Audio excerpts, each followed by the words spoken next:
Hello ವೀಕ್ಷಕರೇ, ನಾನಿವತ್ತು ನಿಮ್ಮ ಮುಂದೆ ಫಿನಾನ್ಸ್ ಬಗ್ಗೆ ಒಂದು ವಿಡಿಯೋ ಮಾಡೋಣ ಅಂತ ಬಂದಿದ್ದೀನಿ. Welcome back to my YouTube channel Pragav talks. ಏನಪ್ಪ ಅಂದರೆ ಇವತ್ತು ಚಿಕ್ಕದಾಗಿ ಒಂದು ಇನ್ಫಾರ್ಮೇಟಿವ್ ವಿಡಿಯೋ ಅಂತ ಅಂದ್ಕೊಳ್ಳಿ, ಯೂಸ್ ಆಗುತ್ತೆ ಅಂತ ಅಂದ್ಕೊಳ್ಳಿ. Budgeting tips.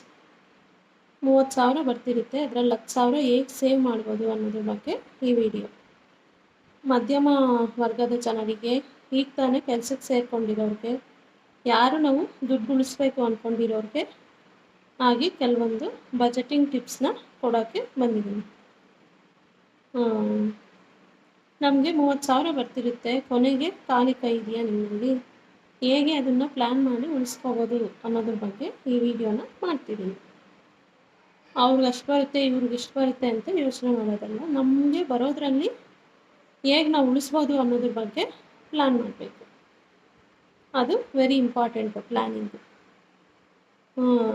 ಫಸ್ಟ್ ಏನಪ್ಪ ಅಂದರೆ, ನಮಗೆ ದುಡ್ಡು ಏನಕ್ಕೆ ಬೇಕು, ನಾವೇನಕ್ಕೆ ಸೇವ್ ಮಾಡಬೇಕು ಅನ್ನೋದ್ರ ಬಗ್ಗೆ ನಾವು ತಿಳ್ಕೊಳ್ಳೋಣ.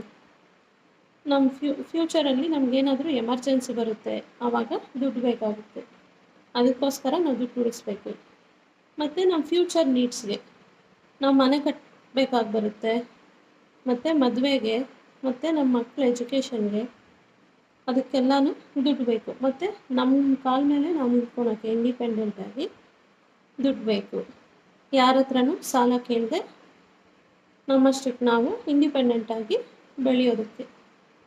ಇಷ್ಟಕ್ಕೆಲ್ಲ ದುಡ್ಡಿನ ಅವಶ್ಯಕತೆ ತುಂಬ ಇರುತ್ತೆ. ನಾವು ಫಸ್ಟಿಂದನೇ ಸ್ವಲ್ಪ ಸ್ವಲ್ಪನೇ ಸೇವ್ ಮಾಡ್ಕೊಬಂದರೆ ಅದು ಫ್ಯೂಚರಲ್ಲಿ ತುಂಬಾ ಹೆಲ್ಪ್ಫುಲ್ ಆಗುತ್ತೆ.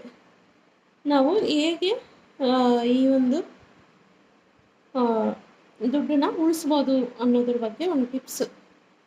50:30:20 ಥರ ನಾವು ರೇಷಿಯೋ ಮಾಡಿಕೊಂಡ್ರೆ 50% ನಮ್ಮ ನೀಡ್ಸ್ಗೆ, ಮನೆ ಕಟ್ಟೋದು, ಮನೆ ಬಿಲ್ಲಿಗೆ, ಮನೆ ರೆಂಟ್ಗೆ, ಫುಡ್ಗೆ, ಎಲೆಕ್ಟ್ರಿಸಿಟಿ ಬಿಲ್ಲು, ಆ ಥರ ಎಲ್ಲ ಮನೆ ನೀಡ್ಸ್ಗೆ, ಮನೆ ಖರ್ಚಿಗೆ 15,000 ಬೇಕಾಗುತ್ತೆ. ಇನ್ನು ಮಿಕ್ಕಿದ್ದು ನಮ್ಮ ನೀಡ್ಸ್ನ ದುಡ್ಡು ಅಷ್ಟೇ ಬರುತ್ತೆ ಅಂತ ನಾವು ಹಂಗೆ ಇರೋಕ್ಕಾಗಲ್ಲ, ನಮ್ಮ ಬಗ್ಗೆನೂ ನಾವು ನೋಡ್ಕೋಬೇಕಲ್ಲ. ಅದಕ್ಕೋಸ್ಕರ ನಮ್ಮ ನೀಡ್ಸ್ಗೆ, ಎಂಟರ್ಟೈನ್ಮೆಂಟ್ಗೆ, ಶಾಪಿಂಗ್ಗೆ, ಇನ್ನು ಮಿಕ್ಕಿದ್ದು ನಮ್ಮ ನೀಡ್ಸ್ಗೆ ಇನ್ನೊಂದು 30% ಅಷ್ಟು ಯೂಸ್ ಮಾಡ್ಕೋಬೋದು ಡಿಸೈರ್ಸ್ಗೆ. ಮತ್ತು ಇನ್ನು 20% ಅಷ್ಟು ಉಳಿತಾಯ. ಇನ್ನು 20% ಅಷ್ಟು ಉಳಿತಾಯ ಅಂದರೆ 30,000ಅಲ್ಲಿ 50% ನಮಗೆ ಏನು ಅವಶ್ಯಕತೆಯೋ ಅದಕ್ಕೆ ಹೋಗುತ್ತೆ. ಇನ್ನು ನಮ್ಮ ಡಿಸೈರ್ಸ್, ನಮ್ಮ ಆಸೆ ಪೂರೈಸ್ಕೊಳಕ್ಕೆ 30% ಹೋಗುತ್ತೆ. ಇನ್ನು 20% ನಾವು ಸೇವ್ ಮಾಡ್ಬೋದು. ಅಂದರೆ ಇನ್ನು 6,000 ಉಳಿದಿರುತ್ತೆ. ನಾವು 6,000 ಅಲ್ಲ 10,000 ಉಳಿಸ್ಬೋದು. ಅದು ಯಾವ ಥರ ಅಂತ ನೋಡೋಣ. ನಾವು ಹೊರಗಡೆ ತಿನ್ನಕ್ಕೆ ಹೋಗ್ತೀವಿ, ಬೇಕ್ರಿ ಐಟಮ್ಸ್ ಆಗಿರ್ಬೋದು, ಫುಡ್ ಆಗಿರ್ಬೋದು, ಜಂಕ್ ಫುಡ್ಡು, ಮತ್ತು OTTಸಲ್ಲಿ ಏನಾದರೂ ನೋಡೋಕ್ಕೆ ನಾವು ಇನ್ವೆಸ್ಟ್ ಮಾಡ್ತೀವಿ.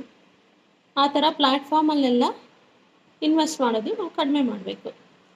ಇವಾಗ ಜಿಯೋ ಸ್ಟಾರ್ ಆಗಿರ್ಬೋದು, ಮತ್ತು ಅಮೆಝಾನ್ ಪ್ರೈಮ್ ಆಗಿರ್ಬೋದು, ಆ ಥರ ಆ್ಯಪ್ಸಲ್ಲೆಲ್ಲ ನಾವು ಯೂಸ್ ಮಾಡೋದು, ಝೀ ಮ್ಯೂಸಿಕ್ ಆಗಿರ್ಬೋದು, ಆ ಥರ OTT ಪ್ಲ್ಯಾಟ್ಫಾರ್ಮಲ್ಲಿ ಇನ್ವೆಸ್ಟ್ ಮಾಡೋದು ಕಡಿಮೆ ಮಾಡಬೇಕು. ಮತ್ತು ಹೊರಗಡೆ ಹೋಗಿ ತಿನ್ಕೊಬರೋದು ಕಡಿಮೆ ಮಾಡಬೇಕು. ಔಟ್ಸೈಡ್ ಹೋಟಲ್ಸ್ಗೆ ಹೋಗೋದು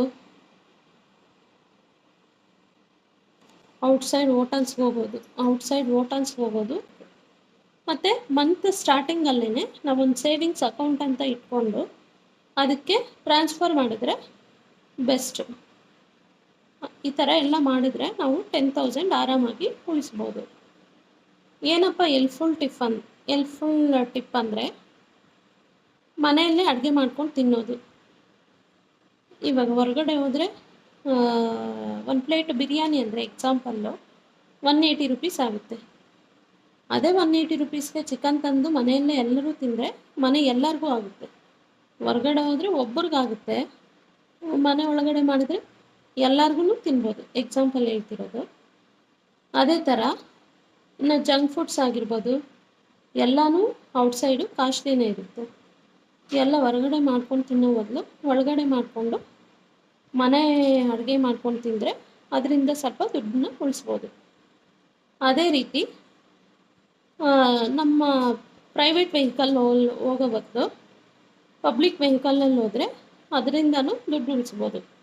ಪ್ರೈವೇಟ್ ವೆಹಿಕಲಲ್ಲಿ, ಗಾಡಿಯಲ್ಲಿ, ಕಾರಲ್ಲಿ ಎಲ್ಲ ಹೋದರೆ ಪೆಟ್ರೋಲ್ಗೆ ಅಂತ ಇಷ್ಟು ಪೆಟ್ರೋಲು ಡೀಸೆಲ್ಲು ಅಂತ ಖರ್ಚಾಗುತ್ತೆ, ದುಬಾರಿ ಖರ್ಚು. ಇವಾಗ ಪೆಟ್ರೋಲು ಡೀಸೆಲ್ ದರ ಎಲ್ಲ ಏರಿಕೆ ಆಗಿದೆ, ಅದಕ್ಕೆಲ್ಲ ಒಂದಷ್ಟು ಖರ್ಚಾಗುತ್ತೆ. ಅದೇ ನಾವು ಪಬ್ಲಿಕ್ ಟ್ರಾನ್ಸ್ಪೋರ್ಟಲ್ಲಿ ಓಡಾಡಿದ್ರೆ ನಮಗೆ ಸ್ವಲ್ಪ ಅಮೌಂಟು ಮಿಗುಲುತ್ತೆ, ಅದರಿಂದನೂ ನಾವು ದುಡ್ಡು ಸೇವ್ ಮಾಡ್ಬೋದು. ಮತ್ತು ನಾವು ಶಾಪಿಂಗ್ಗೆ ಸುಮ್ಮನೆ ಶಾಪಿಂಗ್ ಥರ ಹೋಗ್ಬಿಟ್ಟು ಏನು ಬೇಕೋ ಅದು ತೊಗೊಳಕ್ಕೆ ಆಗಲ್ಲ. ಶಾಪಿಂಗ್ ಹೋಗೋಕ್ಕಿಂತ ಮುಂಚೆ ಏನೇನು ತೊಗೋಬೇಕು, ಏನೇನು ತೊಗೋಬಾರ್ದು ಅಂತ ಒಂದು ಲಿಸ್ಟ್ ಮಾಡ್ಕೊಂಡು ಹೋದರೆ ನಮ್ಮ ಹತ್ರ ಎಷ್ಟು ಅಮೌಂಟ್ ಇದೆ, ನಮ್ಮ ಹತ್ರ ಎಷ್ಟು ಬಜೆಟ್ ಇದೆ, ಅದ್ರ ಮೇಲೆ ಶಾಪಿಂಗ್ ಮಾಡ್ಕೊಂಡು ಬರ್ಬೋದು, ಮುಂಚೆನೇ ಲಿಸ್ಟ್ ಮಾಡ್ಕೊಂಡು ಹೋದರೆ. ಇಲ್ಲ ಅಂದರೆ ಹಂಗೆ ಹೋಗ್ಬಿಟ್ಟು ಏನೇನು ತೊಗೊಂಡು ಬರೋಂಗೆ ಆಗುತ್ತೆ. ಮುಂಚೆನೇ ಲಿಸ್ಟ್ ಮಾಡಿಕೊಂಡು ಶಾಪಿಂಗ್ ಹೋಗಬೇಕು. ನಮ್ಮ ಹತ್ರ ಏನು ಬಜೆಟ್ ಇದೆ ಅದ್ರ ಮೇಲೆ ಶಾಪಿಂಗ್ ಮಾಡ್ಕೊಂಡು ಬರ್ಬೋದು.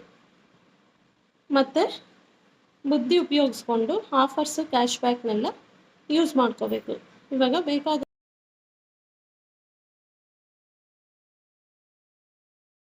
ಬುದ್ಧಿ ಉಪಯೋಗಿಸ್ಕೊಂಡು ನಾವು ಆಫರ್ಸ್ ಆ್ಯಂಡ್ ಕ್ಯಾಶ್ ಬ್ಯಾಕ್ನ ಯೂಸ್ ಮಾಡ್ಕೋಬೇಕು. ಅದರಿಂದನೂ ಸ್ವಲ್ಪ ಅಮೌಂಟು ಕ್ಯಾಶ್ ಬ್ಯಾಕ್ ಬರುತ್ತೆ, ಅದರಿಂದನೂ ಒಂಚೂರು ಹೆಲ್ಪ್ಫುಲ್ ಆಗುತ್ತೆ. ಅದೇ ಥರ ಫಸ್ಟೇ ನಾವು ಸೇವಿಂಗ್ಸ್ ಅಕೌಂಟ್ ಅಂತ ಒಂದು ಓಪನ್ ಮಾಡಿರಬೇಕು. ಸೇವಿಂಗ್ಸ್ ಅಕೌಂಟ್ ಅಂತ ಓಪನ್ ಮಾಡಿದ್ರೆ ಆವಾಗ ತುಂಬ ಹೆಲ್ಪ್ಫುಲ್ ಆಗುತ್ತೆ. ನಾವು ಫಸ್ಟ್ ಮಂತ್ ಸ್ಟಾರ್ಟಿಂಗಲ್ಲೇ ಸ್ಯಾಲ್ರಿ ಬಂದಾಗೇ ಇಷ್ಟು ಸೇವಿಂಗ್ಸು ಅಂತ ಸೇವಿಂಗ್ಸ್ ಅಕೌಂಟ್ ಹಾಕ್ಬಿಟ್ರೆ ಇನ್ನು ಮಿಕ್ಕಿದ 10,000ನ ನಾವು ಸೇವ್ ಮಾಡ್ಬೋದು. 10,000ನ ಸೇವ್ ಮಾಡಿ ಹೆಂಗೆ ಉಳಿಸ್ಬೋದು ಅಂತ ನಾವು ಅದರಲ್ಲೇ ಮುಂದೆ ನಮ್ಮ ಫ್ಯೂಚರ್ಗೆ ಹೆಲ್ಪ್ಫುಲ್ ಆಗುತ್ತೆ. ನಿಮಗೂ ಇದೇ ಥರ 30,000 ಬರ್ತಿದೆಯಾ, ಎಷ್ಟು ಉಳಿಸ್ತಿದ್ದೀರಾ, ಏನು ಮಾಡ್ತಿದ್ದೀರಾ ಅಂತ ಕಮೆಂಟ್ ಬಾಕ್ಸಲ್ಲಿ ಕಮೆಂಟ್ ಮಾಡಿ. Thank you for watching.